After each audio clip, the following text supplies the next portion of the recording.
Gallery Experience, The Business of Exhibiting Art. Episode 3, How to Attract Collectors Without Begging Them to Buy. There is a big difference between selling art and begging someone to buy art. An artist can become so excited about making a sale that the conversation changes. They begin explaining why the painting is worth the price. They point out how much time it took. They explain how difficult the technique was. They mention how many exhibitions the painting has been in. And then they ask, would you like to buy it? Sometimes the harder we try to make someone buy, the less interested they become. So, how do you attract collectors without pressuring them? The first step is to understand something very simple. People don't buy paintings only because they need something to put on a wall. They buy because something happens inside them when they see the artwork. Maybe the painting reminds them of a place. Maybe it reminds them of a person. Maybe they love the colors. Maybe they connect with the subject. Maybe they admire the artist. Maybe the painting expresses something they cannot easily express themselves. That emotional connection is often more powerful than a sales pitch. So your first job is not to sell.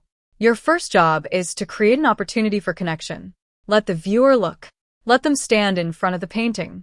Let them move closer. Let them step back. Give them time. This is especially important with original art. A painting may look completely different after someone has stood in front of it for 5 minutes. At first, they may simply notice the colors. Then they notice the face. Then the brushwork. Then perhaps they discover a small detail they didn't see before. The painting begins to reveal itself. If the artist immediately interrupts that process with a sales pitch, the experience can disappear. So, sometimes the best sales technique is silence. Let the painting speak first. Of course, that doesn't mean you should ignore visitors. Be welcoming. Smile. Say hello. Let them know you are available if they have questions. But don't follow them around the gallery. Don't immediately ask, are you looking to buy? Instead, you might say, take your time. I'm happy to tell you more about the work if you'd like. That simple sentence gives the visitor freedom. And freedom can create trust. Collectors want to feel that they are making their own decision. They don't want to feel trapped. Another important principle is storytelling. When someone becomes interested in a painting, tell them something meaningful about it. Not everything. Just enough to open the door. You might explain what inspired the painting. You might talk about the location. You might describe the emotion you were exploring. You might explain a particular technique. You might tell them why you chose that particular composition. But don't turn the explanation into a lecture. A short story can create curiosity.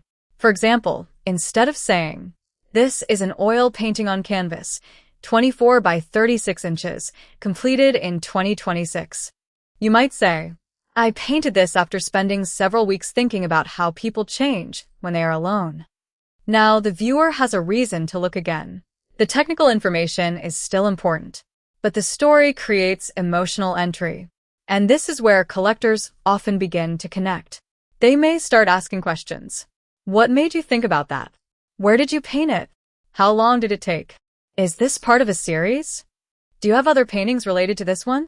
Those questions are opportunities. Listen carefully. Don't simply wait for your turn to speak. The visitor may tell you something about themselves. Perhaps they say, this reminds me of my mother. Or, I have a room at home that would be perfect for this. Or, I collect paintings from local artists. Now you know something. You can respond naturally. You don't need to push. You can say, I have several works from this series. If you'd like, I can show you the others. That feels completely different from, you should buy this one. You are helping the person explore. Another powerful way to attract collectors is to create a body of work. Collectors don't always want to see one random painting. They may become interested when they see that an artist has a consistent artistic vision. One painting may catch their attention, but a series can make them curious about the artist. They begin to see relationships between the works. They recognize recurring subjects, recurring colors, recurring ideas. recurring technique. They begin to understand your artistic language. This is one reason a series can be so powerful. Instead of saying, I painted this picture, you can say, this is part of a series exploring the relationship between memory and the human figure. Now the visitor isn't simply looking at an individual object. They are entering an artistic world. Collectors often enjoy that experience. They may eventually want to own more than one piece. Another important factor is presentation. If your artwork is beautifully displayed, properly lit, clearly labeled, and professionally presented, people are more likely to take it seriously. This doesn't mean you need an expensive gallery. Professionalism can be simple. Clean walls, good lighting, correct labels, clear prices, good framing, a professional artist statement, a simple website, a way to contact you, a way to purchase the artwork. These things create confidence.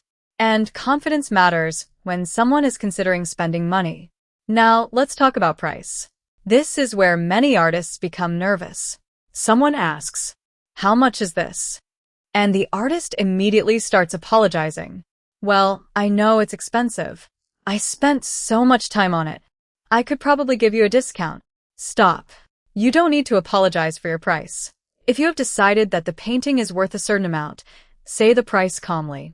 "This painting is $2,000. Then stop. You don't have to fill the silence. Let the buyer think. If they want to know more, they will ask. And if the price is outside their budget, that doesn't mean your artwork has failed. It simply means that this particular person may not be the buyer for this particular painting. You can have other works at different price points. Small works, works on paper, limited editions, prints, or other pieces from the same series. This gives people different ways to participate in your artistic world. But don't create artificial discounts just because someone hesitates. If you constantly reduce the price, you may teach your audience to wait for a discount. Instead, create a clear pricing structure. Let your prices reflect the size, medium, complexity, experience of the artist, and the market position of the work. And remember that collectors are not always looking for the cheapest painting. Many are looking for the right painting. Now let's talk about the importance of trust. A collector may love your work but still hesitate. They may wonder, will the artist continue creating? Will I be able to contact the artist later? Is this artist professional? Is the artwork properly documented? Is there a certificate of authenticity? Is the title and date recorded? Is the provenance clear? These details may sound boring, but they can make a difference. Keep records of your artwork. Have consistent titles. Record the dimensions. Record the medium. Record the date. Keep photographs. Provide certificates of authenticity when appropriate. Make it easy for a collector to understand what they are purchasing. Professional documentation can turn excitement into confidence. Another way to attract collectors is to stay connected after the exhibition. Suppose someone spends 20 minutes talking with you. They don't buy anything that evening. Don't assume the relationship is finished. Thank them for visiting. If they gave you their contact information willingly, stay connected appropriately.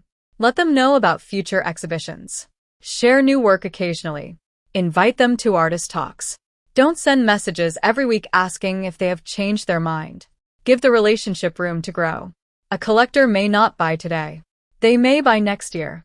Or they may introduce you to another collector tomorrow. Art relationships often develop slowly.